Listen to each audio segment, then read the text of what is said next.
Happy Friday, Becky. It's good to be here, John. It really is. John's laughing because I was messing with him while the intro was coming on. And if you don't know, we play that live. And so if we start laughing, you could totally hear us over the background. So I'm always trying to mute us if we start laughing. And it's just my great joy to get John all riled up sometimes. So it's Friday, and we've been walking through some entrepreneurial mindsets and hacks that we love that we just feel like the nonprofit world needs to adopt and take as their own. And today we're going to hop into one of our favorite topics in that regard. It's batching. And Batching. I love batching because if you are someone like me who is extremely ADD in your work and you have a million things going on. I'm looking at my computer right now. I have 8 tabs open and I'm like constantly bouncing between them, and it's just a frenetic way to work. And I honestly don't even think it's that helpful. And so batching is a mindset that helps you just have focus. And you actually figure out, once you take this sort of mentality into your professional career, it's going to make you so much more efficient. It's going to make you do more. And the output of what you're going to produce is going to be better in the long run, and you'll be healthier, happier. So I cannot believe we have not tapped into this. It's like a commercial for batching right now. I know. Okay, so I think we should start with batching as like, what does that word mean? Yeah. And the only time that I had heard it used professionally, at least in our nonprofit, was batching gifts. I don't know if you use that term in your office, but I got to be honest. We always, we're sharing these hacks. You probably think that we have everything together in our professional lives, and that's not true. We're growing and we've got growth mindset, so we're always trying to advance ourselves. But we will need to tell the story of our first experience batching, Becky. Oh my gosh. I mean, if you can imagine 2 marketers that come into an organization, we're new to healthcare, like we know the marketing game well. We know the storytelling, we know the graphic design and the web, but we're living in the annual giving space and applying everything through that lens.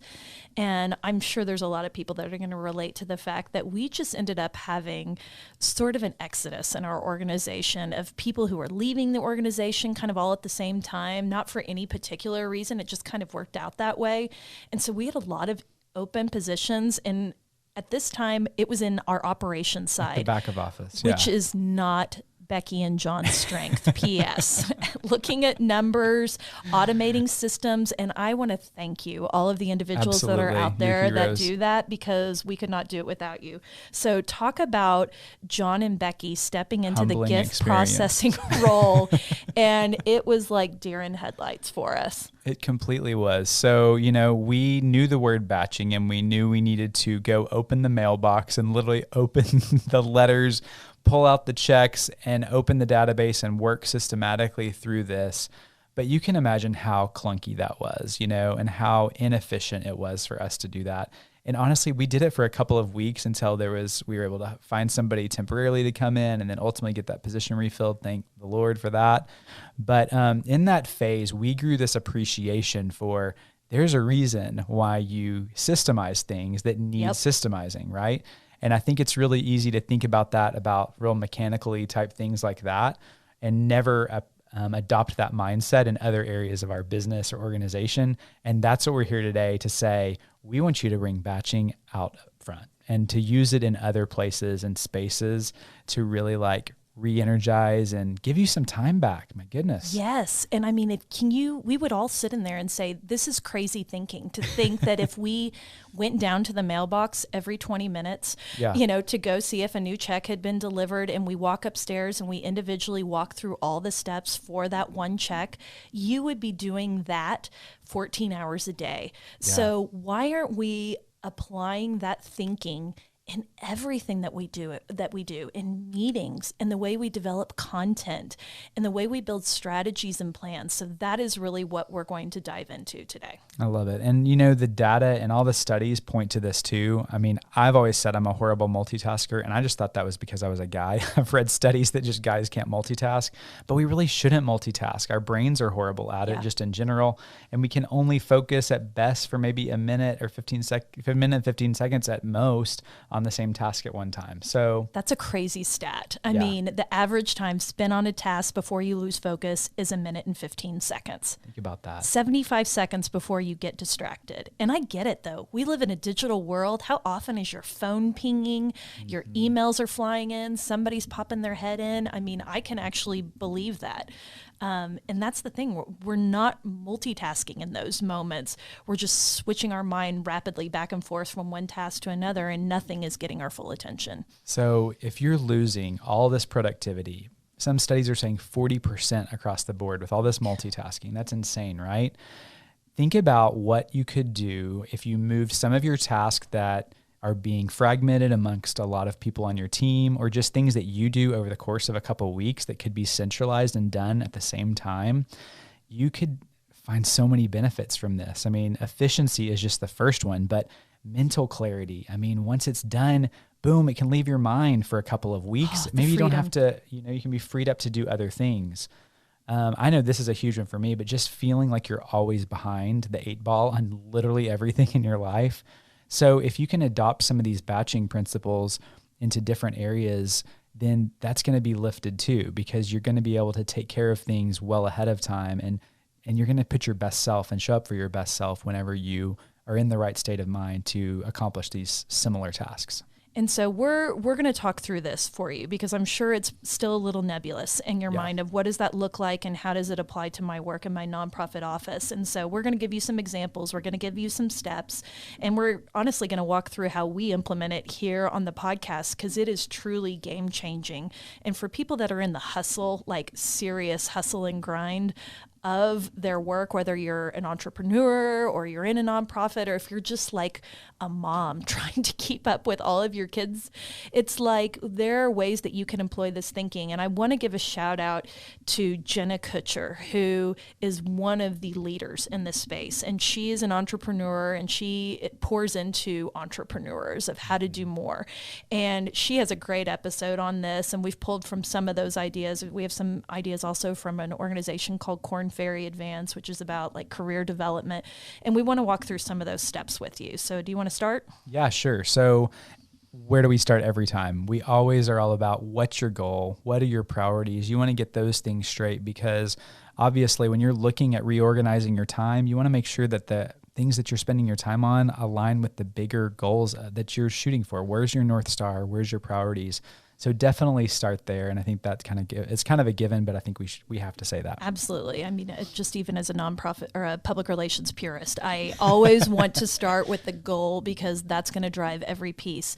And so this to me is the most important one. Batching is really about grouping similar functions together. So the idea is, how do you take on a big project or many big projects and tackle that same task on repeat over and over again. So for example, if you have a goal to get 20 cold calls done during the week, that's not something, I don't know one gift officer that likes cold calling anybody. Right. So batching, instead of stringing those out throughout the week, that would be grouping that function together. On a Tuesday morning, you might come in and knock all 20 of those out in the first 2 hours that you are together. And all of a sudden you're feeling lighter. And again, back to that mental clarity, how can you pull these things together and make batching be your focus? Focusing and getting your head in the mental space of, okay, I just did that call, check, and I'm already in that groove. I'm talking to these people about the same kinds of things, so it's not something that I have to worry and script for myself.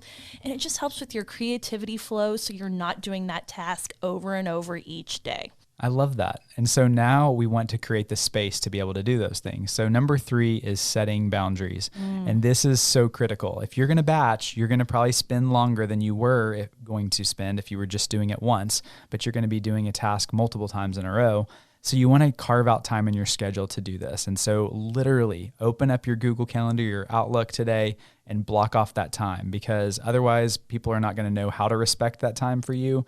And it'll also kind of prompt you to do it. So if it's something that needs to get done, like those cold calls you mentioned, Becky, and I keep thinking of Mark Twain, that's like, do it first thing in the morning, the thing that you don't want to do. Yes. Block that time off, and then you have to actually respect the boundary yourself, and others will see that and respect it too when you create it.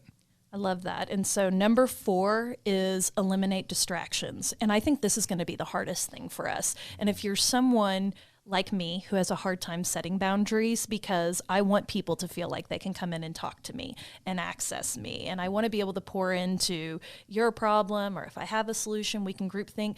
Your time is really precious. And depending on how much time you have in your day, you've got to eliminate those distractions. And so I'm not a big door closer, but maybe there are times where you just need to shut your door. Maybe you need to put your phone away or put it on airplane mode while maybe you're writing something. You need to ignore your email. I think that's something when we're on our computers working on things and you have that email notification pop in, it is nothing but a distractor that detracts you from doing the thing that you really need to be working on.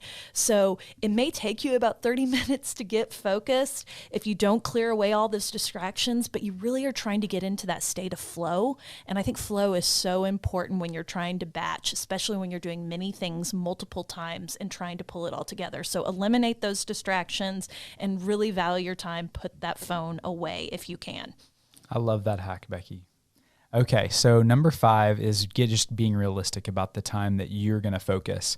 And you know yourself, we're each going to be different at this, but there's certain times of the day that you know you are firing on all cylinders. This is your sweet spot. This is when you need to line up and do your best work. And there's times, depending on what you had for lunch, you may want to be taking a nap instead of doing your batch work. Hello, pasta. And I love pasta lunches. Please don't knock them. But, you know, it's all about where do you find your energy? Like, make sure that's the time that you're blocking off and giving to this task, and then set a timer. You know, you've already carved out this amount of time. The great thing is you know, you dedicate that time, you can be done after that and just move on to your other things in the day. Okay, I love all of that. And I think that we need to dive into some examples, because it's one thing for us to list out these steps, but it's an entirely other to actually see how it would apply to your life. So last week and last Friday, we talked about syndication mindset. And one of the examples that we talked about that we've actually built as a free workshop that drops next week is our syndication workshop. And it's about taking something like your social media strategy or your social post. And John gave this really great example about how do you take 5 squares across, 5 squares down, and create 25 days worth of content. And the syndication mindset, you know, would tell us that we would be pulling from impact reports for that content, or maybe quotes or those sorts of things. This is an incredible way to batch. So I want to give this example through the lens of syndication and batching. So if you are trying to build a month's worth of social media posts, think about how most people do it now. They come in the morning, they understand we need to put something up on social today. What is that? I'm not really sure. I mean, there's just no strategy behind it. And then some of us, me, overthinkers, like sit there and they want the social post to just be perfect. And it's like, no, I end up spending 25 minutes on, you know, 160 character tweet, you know, that I'm not even sure has strategy behind it, because it's not connecting to the thing yesterday and it may not be connecting to the thing tomorrow. So the power of batching is looking at the entire month of your organization, looking at the calendar, looking at campaigns, looking at things you have on the horizon, and it would be literally populating 25 squares that would represent one a day, and it would say, I'm going to write all the posts for this. And if you can close out the white noise and just boom, boom, boom, think about the strategy of how one post plays into the next. How are we, this one's engagement, this one's storytelling, this one we're asking for people to go be a volunteer. You know, I just think there's so many ways that will help you just work smarter, and it won't waste your time as much. So I think that's a great hack. We have a worksheet for that that's coming with the worksheet, that's coming with the workshop. So if you want to pour into that, we'll help lead you through it. That's just one example. I love that example because we talked about syndication as a lens that you're looking through. And I think this is another lens. It's batching, is to say, what am I doing right now? Or what areas do I find myself wasting time every day? And looking at it through a different lens to say, oh, we could do this better. Or maybe you're not even the right person to be doing it on your team. Like maybe there's somebody that could write 10 times faster than you can write because they're just really gifted at that. So it's about getting the task in the right people's hands and doing them in a really efficient way. And you know us, we're not saying this to be heartless and cold and be efficient, No, we overly love efficient. you. We just want you to be able to do more for your mission. And this is one of those great hacks to do that. So I don't know if we want to share maybe how the podcast works, because we get Absolutely. questions a lot of, so you're going to John's house 3 times a week to record this in the morning, and what are those calls like and all these things. And False. Becky would never it's do not. that. Sorry, we actually It's not a good physically use of my couldn't make time. that happen. So we employ batching in literally everything that we do. You know, we're together a couple times a week as a team, but we certainly stack days for recording that we do all the recording. We take over my office that day, and we take over part of my house. So my sweet wife is handling the kids and keeping them, you know, corralled. We just couldn't do it every day. Yep. But by stacking them, we can be really efficient. And honestly, I think this is the most important thing. We get into the headspace, because if you're going to be interviewing somebody, especially when we have really emotional, deep stories that we're really privileged to get to talk to, I mean, you just can't casually walk into that, or you don't want to. You want to treat the process with reverence, and you want to give space to where we can actually engage and be human and connect. And that's the magic of, you know, sitting down and getting to hear somebody's story. So we really want to protect that in a way, and only batching can give that to us. Absolutely. And I think the mental game that you just mentioned is so key. Yeah. Because, you know, if we're over at John's house Tuesdays and Thursdays, and we may have 3 or 4 interviews a day on Tuesday and 3 or more on Thursday. And being able to mentally get into that space where I want to be so present with our guests, I want to be so respectful of their time and that they're giving us. And I really want to be intentional, because we don't want to have a 3-hour podcast that's one episode. You know, we understand that life moves very quickly, and you have a certain amount of time to spend with us. And so we're trying to be as efficient but as human as possible. So when we're interviewing them, you know, we are prepping, we're batch prepping, you know, before then. We are interviewing, we are grabbing photos with our people. Then we are shoring up how the social will play out for this. We are launching social while we're still sitting here. We do all of our outros live or right after we're done with each of the episodes. And so we are able to do so much in one day that would essentially give us 3 weeks worth of podcast in 1 week. And that allows us to spend more time on our client work. It allows us to have time to interface with all of you all on social and just really pour into the company. It's really a great thing. Yep. So I think, you know, it works for big content like projects like that, but it also works on super small things that are happening that you just need to carve out space for. Thinking about employing this for just writing thank you notes. I mean, yes, you can do that throughout the week to the people that you engaged with, or you could carve out time, play your favorite song, light the diffuser, whatever you want, and get in this Zen moment and write 20 emotive notes in a row. And you're going to be able to do that faster and actually enjoy the process. Yeah, and your carpal tunnel will be a great reminder of how much joy you gave someone by pouring into thanking them. And the one that I always think of, because I'm so awful at it, is contact reports. You know, I was just such an awful contact report writer.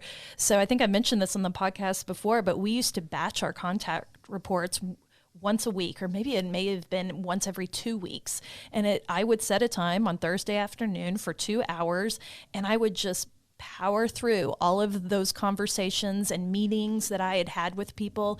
And again, the sense of flow that I'm in there, putting all the relevant information in, and you have to do it when it's fresh. Otherwise, it just, at least in my mind, it flies right out of there. That is such a simple hack to do something that honestly was a pain point for me, because I did not like writing contact reports, but you have to honor the institutional knowledge, and you have to keep that, because it's got to live well beyond our time at our organizations.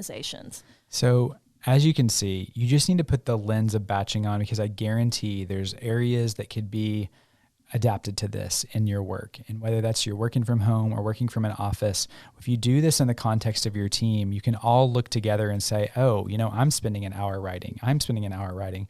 Let's consolidate that and have one person that's the faster, better writer to have them do it and kind of lift out those activities. So just a lot of practical advice today, because we want you to be freed up to do what you do best. What is your role that the organization really needs you to move the needle?